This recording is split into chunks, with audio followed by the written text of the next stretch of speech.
développer. À côté, tu as écrit 2 livres, Manager les couleurs, par les couleurs, et puis plus récemment un autre livre que tu as coécrit avec Jean Lefebvre qui s'appelle Le Funny Learning. En fait, c'est de traiter de la pédagogie. Et alors là, je me dis, avec l'ensemble des livres qui existent sur ce sujet, qu'est-ce qui t'a amené à revenir sur la formation et la pédagogie telle dans ce livre? C'est vrai qu'il y a plein de livres merveilleux qui ont été écrits sur la pédagogie.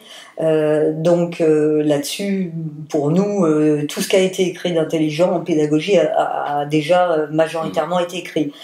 La problématique est qu'il y a beaucoup de révélations qui sont faites des neurosciences maintenant, et que ça, on les a jamais intégrées dans la pédagogie, et puis surtout jamais de manière digeste.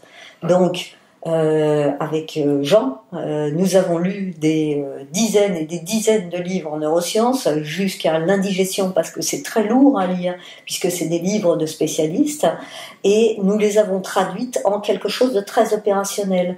Une fois qu'on dit le cerveau a besoin d'oxygène, parce qu'évidemment il a été créé par nous qui sommes que des humains chasseurs-cueilleurs, et que nous avons été habitués avant, il y a bien longtemps, à marcher 20 km par jour.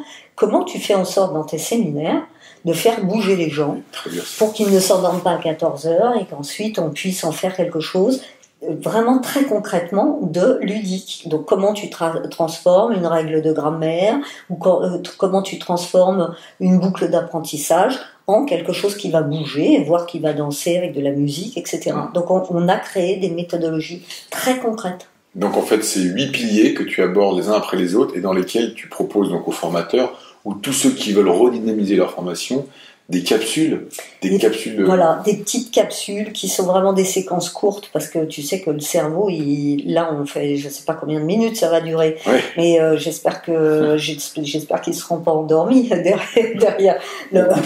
On coupera. Mais en tout cas, le cerveau, il peut pas se concentrer plus de 10 minutes. Généralement, entre un Paris-Lyon, on considère qu'on a dormi électrocéphalogramme pendant 5 minutes. Donc, dans notre pédagogie, toutes les 10 minutes, et ça c'est John Medina qui nous l'a soufflé, toutes les 10 minutes, on fait quelque chose qui est différent, peut-être sur le même thème, mais de manière différente. Mais en fait, on fait comme une sorte de marguerite qui tourne autour du thème, comme ça, et qui, de manière différente, va revenir. Donc, c'est une pédagogie qui se renouvelle beaucoup, qui surprend, qui inspire, et donc on appelle ça les capsules. Et les capsules, elles nous ont été inspirées par les Canadiens, parce que ça fait au moins 10 ans qu'ils avaient inventé le concept de la capsule. D'accord. Voilà.